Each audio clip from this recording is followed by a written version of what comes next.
I'm Roy Lee Lindsay with the North Carolina Pork Council, and I want everyone to remember bacon makes everything better.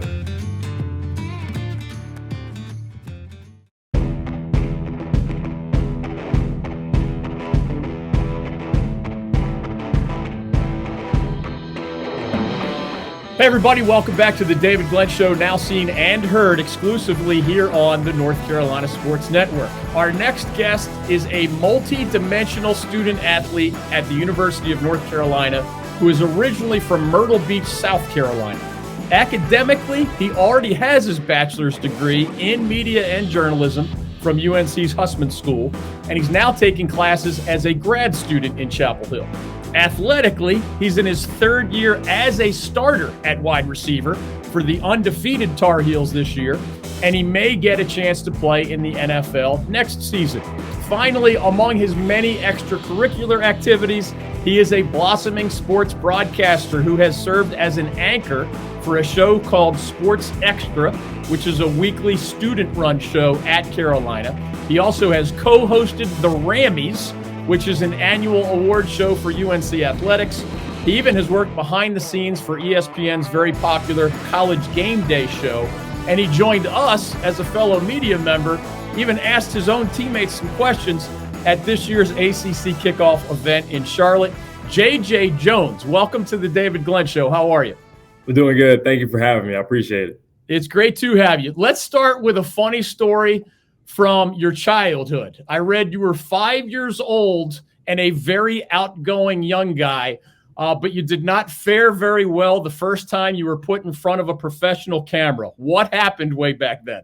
Absolutely. I tell everybody this is the starter of this is my beginning story of where I am today. So it was Little League football, and the local news came by. They wanted to do a little story about the Little League football organization I was playing for. And they picked a few guys, and I was one of the most talkative guys on the team. So, I volunteered myself to go on there, and they recorded us. And my line was supposed to say, "We'll be right back." It was those easy words. And, before it was live, I did it perfectly. And once they went rolling and they said, "We're live," he put that camera on me, and I just went blank. And I didn't know what to say. I was so lost, so confused. And then you could hear behind the camera say, "We'll be right back." And then I said it, and I just got made fun of my family, my friends. It was bad. Like, I was so embarrassed. And I told myself from that day on, I would never be embarrassed on television ever again. What's cool is that you seem very comfortable in your own skin, even as a young man, because you know the deal. Some of your teammates, if they were crying in the car ride home after that experience, they would never tell that part of the story. What is it about your upbringing, your personality, where you just have this willingness to obviously celebrate in the good times, but even share some moments that some people might think are embarrassing and they want to kind of keep off to the side in private? I think the biggest part of that for me growing up, I grew up in Myrtle Beach. So I used to go to the beach all the time. And Myrtle Beach is a very tourist city. So you always see new people. You always see different people.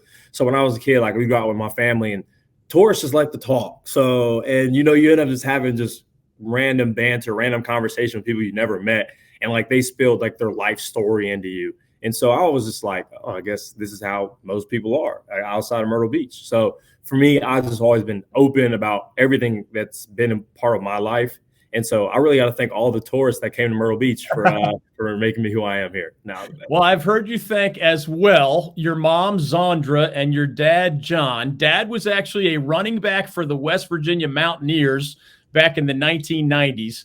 How has he been able to help you on your athletic journey or your personal journey as someone who has kind of stood in your shoes as a student athlete himself back in the day? Oh, it's extremely grateful. I'm extremely grateful and blessed because he's been through the whole process I'm going through right now. He's been through the recruiting process. He's been through the process of being scouted to go to the NFL. He's had the highs and lows of college football. He's been injured. I've been injured before. So being able to just lean on him, and like I said, he's been through the process. So he understands all the things I'm feeling. I don't have to tell him yeah, I'm kind of bummed out about this game. I didn't play well. He understands. He's had that happen to him as well. And so I just lean on him for a lot of things when it comes to football. My brother also played college football, and he's also one of my biggest role models.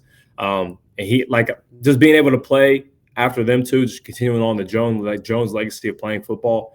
it's not even, I wouldn't even say it's a burden. I enjoy it. I enjoy the pressure. I like putting everything on my back, and I'm just excited, and I'm just so grateful and blessed to have them too and my whole family support me the whole way. With Zandra in mind, are you a mama's boy, or would you have a different description? Mama's of boy. that Easy. You ain't gotta go no farther. I'm a mama's boy. Like, easily. And Tell us what that means. My dad hates it. I think I probably talk to my mom almost every day. I mean, like with me and my dad, our relationship, it was more of a coach-player relationship growing up. And I mean, I understand it now. He was hard on me. He was hard on my brother, and we really didn't build that, father-son dynamic till I got to college, which I'm fine with. But like for my mom, we talked about everything but sports. So just being able to connect with her on a personal level, and she was always at all my games. She always took care of me. But like there's times where I'll call my dad because my mom didn't answer the phone, and I'm like, "Hey, Dad, do you know where Mom is?" She didn't answer the phone, so I just want to get that really quick. But nah, I'm definitely a mama's boy, like all the way. J.J. Jones of North Carolina is joining us here on the David Glenn Show. I read a cool story about how basketball was your first love. I don't know if you were rooting for, Roy Williams and the Tar Heels back as a young guy, but at some point, Dad said something along the lines of, "Hey, JJ, you're a great basketball player, but you mostly play in the post. And there are no 6'3" stars in the post in major college basketball or the NBA, obviously. But there are plenty of 6'3" wide receivers out there." Tell us how that went, and how hard was it for you to kind of give up one love and throw yourself into this other love we call football? Oh, nah, it definitely hurt. I loved basketball with all my heart. The thing for me, I couldn't shoot the ball. So I stayed in the paint. I played bigger than my size. I mean, I was pretty much all state basketball. I was a really good basketball player, but like you said, there's no 6'3" post players. So those dreams just got shattered immediately. And like you said before, just being a 6'3" receiver, that's I wouldn't say it's rare, but there's not a lot of big body guys who can play on the outside with speed and strength and all the tools to be able to play at a high level. And those were things I had. And it seemed like mostly raw talent, because I enjoyed football, but I never worked on it outside of just football practice and games. I mean, I would do extra basketball workouts, private workouts, lessons, but there was never a time where I would go and do like private receiver workouts. Like I didn't start playing receiver until my junior year of high school. I was just an athlete who played defense at the beginning of my high school career, who could just catch. I was always catching picks. So they were like, "Okay, let's throw you on the other side of the ball." Yeah. And then, my first camp I went to was at West Virginia, and I told my dad on the way there, "Hey, let me just go be a receiver at this camp." And he's like, "Oh, I mean, that's fine. It's just, they like you. They know who I am. You're my son, blah, blah, blah." And that was my first offer. I dominated at the camp, and then I was like, you know what, this might be a good thing for me. Let me keep trying this out. If I actually try, let's see how this will work out. Well, it turned out well, because I follow recruiting a little bit, and I tried to put myself in your shoes. You weren't even born yet when Mac Brown had that amazing tenure at Carolina, back in the 1990s. And then there was the coaching change, so he returns to Chapel Hill. I read that coming out of your high school career in Myrtle Beach, now by the time you were a senior, I saw that you were ranked like among the top 5 players in the whole state of South Carolina. And I read that in addition to West Virginia, you at least checked out like the Notre Dame and Penn State and Tennessee and maybe a lot of others on unofficial visits at least. What ultimately kind of pulled you toward the Tar Heels when clearly you had a lot of options? I feel like it's the most cliche answer everybody says, but it felt like home. And I hate saying it, but that's exactly how I feel. That's how I felt. And the biggest thing for me is, they say don't commit to a coaching staff, but I feel like it was impossible for me not to, with Coach Brown being here. Everything he's told me in recruiting has came true. And he hasn't backed down on any of the promises he's made. And like, I kind of knew I wanted to get into broadcasting when I got to college, and there's no other coach in the nation who was a coach, is a Hall of Fame coach, and basically a Hall of Fame broadcaster. He was amazing when he was on TV. So that's like, if I want to be a good football player, I could play for Coach Brown. If I want to be a great broadcaster, I could shadow Coach Brown. So it was a win-win for me, and it was ultimately the best decision for me. It's not too far from home, and I mean, you can't lie. This Tar Heel blue looks pretty. It's a pretty color. So, I threw that into a little bit of a factor. I tried to come close in the honor of your visit today. It's not exactly Tar Heel blue, but I do have some of that in the closet somewhere as somebody who graduated from your fine institution myself back in the day. You mentioned the media angle. What was either your most memorable experience when I first met you face-to-face in Charlotte, because my former producer, Darren Vaught, has been one of your professors there at UNC as an adjunct. But what was your most memorable experience as a media member, or your favorite moment? Because it was kind of cool. I mean, I know what you look like as a football player, but there you were, dressed all nice, hanging out with us in the media, even asking some really funny questions of your own quarterbacks about their favorite wide receivers, which was creative. But give us a sense of that experience in Charlotte for you as you are kind of pursuing an athletic career, but also a broadcasting career. I would definitely put the ACC Media Day up there as one of the best opportunities that I had, just because I was able to showcase my talents in front of, some of the top broadcasters in this region and some of the best reporters and the best news outlets in those regions. So just being able to put my face, being able to put a face to a name for a lot of people who have heard my story, but now they get to see me in person and know this isn't a fluke. Sometimes they have, teams have guys like, oh, I want to talk about sports. Yeah, you can talk about sports, but can you talk about this team with this team, knowing these plays and just having the personality for TV? You can, you know what I'm saying? So being able to just connect with those people. And then I'll probably say College Game Day when they came to Duke last year, that was probably one of the best moments of my life, not even just broadcasting, because College Game Day has been one of the best shows and been my dream since I was a little kid. I remember waking up every Saturday just to watch College Game Day. I mean, I'd watch some of the games, but my focus was from 9 to 12 of watching College Game Day. And so being able to see it live and be able to talk to the crew and, get some information and get some help from the guys, and then their willingness to help me out, that was probably the best part, because, they don't have to help me out. And just the fact that they did was awesome. Give us a sense of that, because so much of our statewide audience here in North Carolina would be exactly what you have been, an observer on TV of that extremely popular show. Were there surprises for you when you kind of stepped to the other side of the curtain? And obviously it was educational and exciting for you. Was it mostly what you would have guessed, or were there little wrinkles where you said, wow, I didn't know it worked that way? Definitely some little wrinkles. I think the biggest thing for me was the media production truck and how many wires and cameras and people. I knew it took a lot of people, but for all that to be able to move on the road was so crazy to me just thinking about it. And there was so many different cameras and so many different switches and buttons. And I was overwhelmed in there. I was I don't know how you know every single button on here. And that could be just for the audio guy. And now everybody has their own role. And for me to think about it, if you mess up your role, just the slightest, it can mess up the whole production. So everybody has to be on their A game. So they treat it like a game. And not a lot of people think it's serious, but it's serious business behind the scenes. I know a lot of people see what's on camera, and that's my goal, is to be on camera. But for me to be able to see the things that happen behind the camera, it gives me so much more respect for them. You just mentioned the power behind a human connection in the professional sense.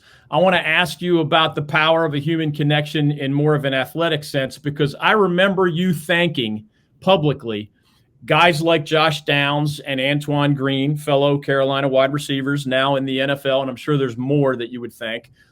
Meanwhile, a really talented freshman wide receiver at Carolina, your teammate Jordan Shipp, has publicly thanked you for being the mentor, as he's the protege, as this kind of, passing of the baton continues in the Carolina football program. It's kind of a two-part question. How would you explain to fans who may love football and love watching you guys, what is involved in the difficulty of you or Jordan going from being that holy cow, he's amazing high school player, to almost inevitably there being an adjustment period, no matter how talented you guys are?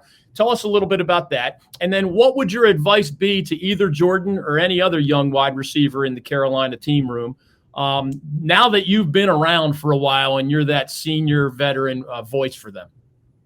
I feel like the biggest thing, honestly, is just confidence coming in. I know a lot of guys, you can be too confident at times. When you come here, you're like probably one of the best players in your state or in the nation, and we get that. But everybody here is just as good or probably better than you when you get here. So it's always going to be an adjustment. And for me, being able to look up to Josh and Antoine and seeing how hard they worked was big for me. And knowing, like, I watched some games in the past. Antoine really didn't play a lot his freshman year. JD didn't play a lot his freshman year. So understanding that it's a process. It's very rare for true freshmen to come in and play. So being able to just adjust, learn the playbook. I mean, I know in high school as a receiver, my play was go run and go catch the ball. There was no play for me. It was just go score. But now there's so much more to it and all the playbook and the adjustments. And for a guy like Jordan, the thing I like the most about him is his willingness to just learn, whether it's on the outside as outside receiver or playing in the slot. And he's a football savvy guy. He's coming out of Providence Day, which is a very powerhouse team in North Carolina, at least from what I hear. And he just always wants to learn. And he's a funny guy, and he's very likable, very personable. So I feel like the biggest advice I would give the young guys is just be patient. I know I thought I was gonna come and play right away. It took me a whole year, and I started my sophomore year. Now here I am today, being a leader, being a senior, and I wouldn't change any minute. I feel like if I'd have played too early, I wouldn't be in a position, and I wouldn't be able to learn and see the guys in front of me and just learn from them. So just be patient and just wait your turn. In sports, we talk a lot about impact players who make a positive difference. When it comes to our state's economy, the North Carolina pork industry is a true MVP. Each year, the pork industry plays an important role in supporting rural communities across our state. It contributes more than $10 billion a year to the North Carolina economy and supports more than 44,000 jobs. Learn more about their positive impact at ncpork.org. The North Carolina Pork Council, the foundational partner of the North Carolina Sports Network. Michael Berard, Managing Director Investments with the Founders Group at Stifel, works with a select group of high net worth individuals and institutions to develop and implement investment plans tailored to their specific objectives and risk tolerances. If you are interested in highly personalized, well-researched guidance and outstanding personal service, you can contact Michael at 984-364-2002. That's 984-364-2002. Stifel Nicholas and Company Incorporated, member SIPC and NYSE. It's funny, you guys have such a talented receiver room that a lot of even Carolina fans, I think, might guess wrong if I ask the question, who led the Tar Heels in receiving yards last year? Because as you know, Tez Walker, he was in the headlines for all sorts of reasons. Some of them, the crazy NCAA stuff that we won't even get into, but he's in the NFL now. And you were the guy who led the Tar Heels in receiving yards. It feels like it's going to be harder for you to put up huge numbers personally and the other guys in your receiver room, simply because Drake May is one of the best quarterbacks in Carolina history and the guy's in the NFL now. Give us a sense of what you expect from this Carolina offense the rest of the way, now that Max Johnson is hurt and Connor Harrell, the backup, is basically being asked to be the man, but probably for a different style of offense where you might not see the Sam Howell, Drake May type numbers in the UNC passing game. I feel like I know, at least in the receiver room, we all know that we're a team, and our main goal, there isn't single player goals. We're not looking to have 1,000 yards, have this many catches. We want to win each game, each week. We want to go 1-0 every week. And I can't even lie. With a guy like a Marion Hampton in the backfield, I don't care what OC, I don't care what you think your play style is, you need to get him the ball. You have to give 28 the ball regardless of what you think.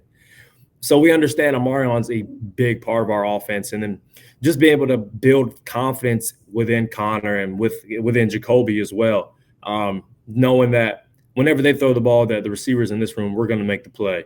And, I feel like being able to block is such a big thing in the league too, so it also helps us out. I know I wasn't a super big blocker when I first got here. So it's not all bad. And at the end of the day, like I said, I just want to win. So if that means I get 6 more catches the rest of the year, which I don't care, as long as we win the game, that's all I'm worried about. Football can be crazy, as you know better than I, because let's say the Minnesota game, if that all Big Ten kicker kicks it through, you guys have a loss instead of a win, right? Mm-hmm. But you were personally responsible, and I don't want to take anything away from Noah Burnett and his field goals. We could probably circle 20 different plays from 15 different guys that contributed to that narrow win over Minnesota at their place. But I want to ask you, I think you're responsible for one of the biggest plays in the Carolina season so far. It's still early, obviously, but it was that, I believe, 32-yard reception that set up the winning field goal by Burnett. What happened on that play? Because it just seemed like Connor was in the game by that point. He rolls left, and there was one man who had to either decide to cover you or come up and go after Connor, who's a heck of an athlete. And he left you, and you not only caught a short pass, but you took it 32 yards. What happened on that play? Because other than the kicks, it may have been the most important play of the game. And like you said, Connor's such an amazing athlete, so he brings things to the table that not a lot of quarterbacks can bring, and that's his athletic ability and his speed. So as a defense, you have to hone in on that. Connor can take the ball and on a read option and take 80 yards for a touchdown. So it was just a simple read option play and, just a little stalk block. And it's if that corner comes down, triggering, trying to run and hit Connor, just dump it off me over the top. So I feel like with a guy like Connor and, with a very mobile quarterback, anybody can make that happen, especially with the option game. And it just worked out in my favor. I know there was a lot of plays I left out there. And, I'm just glad it was a team win. It was a team effort. It was a tough win against a Big Ten team on the road. So I don't want people to take that away from us. I know it may have been a 1-point win, but at the end of the day, it's how many – you only need one more point than the other team to win the game. So I want people to understand that it might not have looked pretty, but it was a tough game and it was a tough win, and it was good for us. UNC football star J.J. Jones is joining us on the David Glenn Show. I'm not sure if this number is going to surprise you or not, but I counted 15 of your former Carolina teammates who are now on National Football League rosters, which is a pretty darn impressive number given you've only been there this is your 4th year now. Which of those guys do you keep in touch with? What is the best advice that you've received as a 6'3", 210-pound wide receiver who's at least, on the NFL radar because of your accomplishments in Chapel Hill?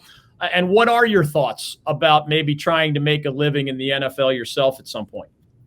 I definitely keep in touch with probably Josh Downs, Antoine Green, and then Tez Walker the most, just because they're the more recent guys. I mean, I keep in touch with Sam and Drake here and there, but I know they have so many more things to worry about than worry about talking to me. So I try to let them do their thing, and I'll catch them in the offseason. But especially Tez, we and him building a relationship, even if it was only 1 year.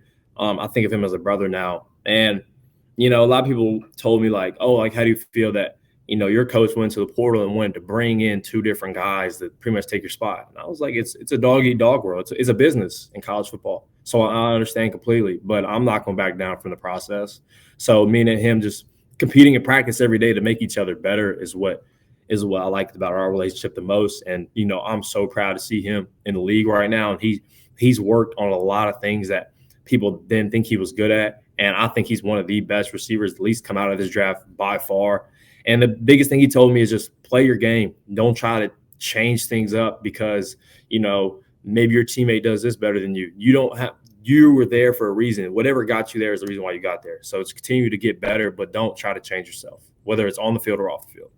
We've mentioned your dual life as a guy who's extremely involved on campus. I mentioned the Sports Extra show, the Rammies show. You told us about your college game day experience, which if I remember correctly, the Tar Heels were off. For anybody wondering, the Tar Heels were off that weekend. That's why JJ was able to run over to Duke and get that behind the scenes look.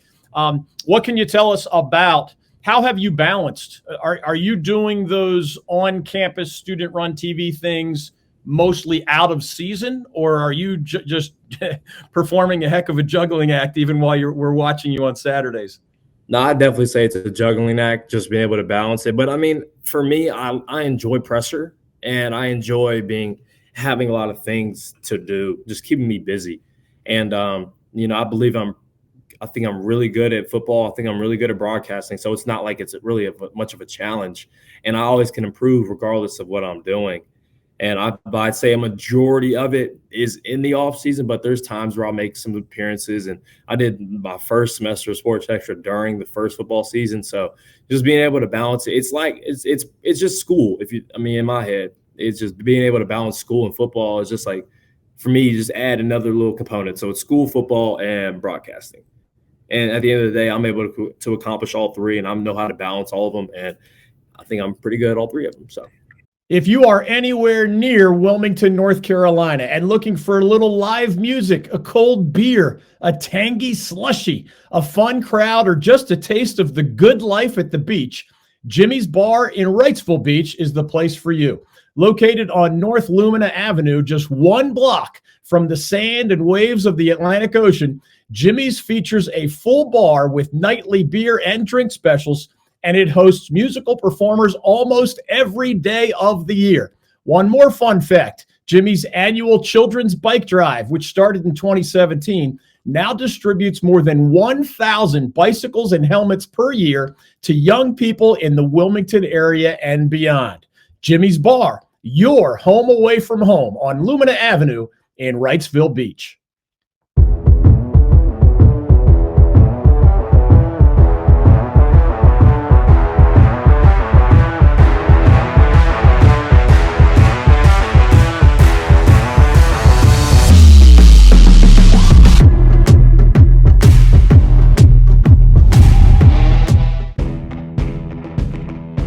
Last couple of things for you. Coach Brown mentioned in the new name, image, likeness world that Omarion Hampton, the running back you mentioned earlier, was offered, 4 times the amount of NIL money that he actually ended up getting for staying with the Tar Heels. And it's funny, he didn't even enter the transfer portal. JJ, I've covered college sports for 37 years, and I've said it that there has been more change in the last 4 years, your career, than there were in the previous 34 years combined because of the transfer portal, immediate transfer eligibility, name, image, likeness, man. It's a whirlwind. Do you look around the locker room and see changes such that, guys that might not have had pizza money now have pizza money? I don't know. Sometimes we read about the $1 million athlete, NIL money, but then we're told that the average NIL deal might be $10,000 or less. So give us a sense of that world as you see it. Yeah, I feel like it's just NIL money. It just varies depending on like news outlets. I hear different types of things. I hear people getting this much money or this much money.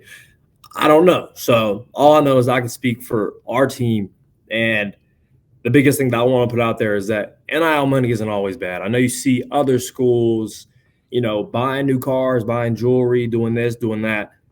We have so many different guys on our team who give back to the community. Like you said with Omarion, we have Travis Shaw gives back to his Grimsley community in Greensboro. Cayman Rucker's doing a thing called it's a backpack. So he gets, deodorant, toothbrushes, all different things for these middle school kids because it's a transition age. And he collects all this stuff and he gives it back to his community.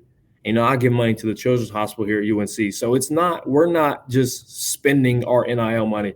Do I think we deserve it? Absolutely. But for me, I definitely deserve to give it back because of what UNC and what Chapel Hill has done for me. Just be able to take advantage of all the resources that I have here. I just want to give back. And I know, like my parents taught me when growing up, that giving back is better than receiving. Absolutely. So that's just my moral compass. And yeah, I just think especially, I don't know, NIL here at UNC is so much more different than other schools. So, I think that's pretty much all I got to say. Last thing for you. I feel like I could talk to you forever, but I'm not going to punish you that way. But you're just a fun and engaging and thoughtful guy. I wonder when you either mentally or literally wrote down your list of 2024 goals, Was beating the Wolfpack on there somewhere? I know you're not allowed to look down the road as an athlete. You can only look at next week's opponent, et cetera, but I'm probably not going to get to interview one-on-one again between now and the end of the season. And I wonder, I don't know if it was a big rivalry for you growing up in Myrtle Beach, but around here, you know the deal, man. Wolfpack Tar Heels, this is your 4th year at Carolina. They've won the last 3. Is it mostly out of sight, out of mind, or is it on your checklist? I got to be a part of a team that beats the Wolfpack one time before I leave this place. Oh, no, it definitely is. I understand rivalries. Like growing up in Myrtle Beach, it was always South Carolina and Clemson, and those were intense rivalries. So I understand how rivalries work. And when I got here, it was just the exact same. And I know, Coach Brown says we look 1 week at a time, but definitely preseason-wise, I have to be State. There is no way I'm leaving here without beating NC State. And there's been times where they've done some things to us where we haven't played well. We've had a lot of close games with them. We just haven't been able to finish. And I know that's another thing that Coach Brown has really harped on this year is finishing games. It seems like in the past 2, 3, 4 years, we've started off great. We started off 6-0, and then we just sputter towards the end. So it's in all the little things we do, whether it's just throwing extra garbage away around the facility, just finishing drills, finishing the play. Finishing is the biggest thing that we had to work on this year. And I feel like we're starting off very well with that, like with the Minnesota game, just finishing the game. Like I said, it doesn't matter what the score was, how it looked, but we finished the game, came out with a W. So that's the whole point this year, and definitely looking forward to that game against them. His name is J.J. Jones. Watch him on Saturdays with the Tar Heels. Perhaps next season you can watch him on Sundays in the NFL, and maybe after that you can watch him every day with ESPN or some other major sports media outlet. It's been a lot of fun, JJ. Thanks for the extended visit here on the David Glenn Show. It was great to meet you in Charlotte. I wish you well personally, athletically, professionally, and all the rest, and please let us know if we can help you on any step in your journey the rest of the way. Absolutely, and just thank you for having me on today. I really appreciate it. Great to have you. J.J. Jones of the Tar Heels, thanks for being with us, everybody across North Carolina, this week on the David Glenn Show here on the North Carolina Sports Network.